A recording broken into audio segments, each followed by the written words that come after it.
So ayan guys, welcome back to my mini vlog. Ngayong araw ay magkakabit kami ng mga Christmas decors sa harap ng simbahan para sa darating na simbang gabi. Lalagyan na namin sila ng pailaw. At dahil dyan, nandyan si Tatay Elmer na tumutulong din. Thank you Tatay Elmer.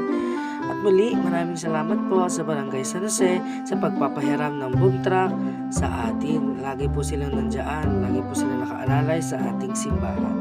Thank you very much po. So ngayon guys, nandito na kami sa taas para magkabit ng mga Christmas lights, Christmas decors. Masyadong uminit. Biglang uminit pero kanina po nakatapos na kami ng tatlong bituin sa may harap na sa may kampanaryo, tatlo. Bituin ngayon, nandito naman kami sa gitna sa facade mismo ng parokya sa may tapat ni San Jose.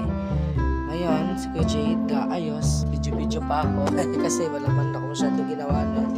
Pero nagtutuktong na agad ako ng mga kable.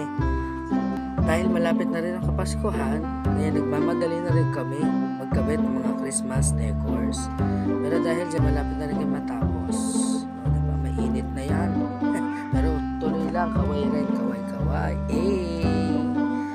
Tapos later on, ayun na, nakabit na namin lahat. Check lang namin saglit kung umiilaw lahat.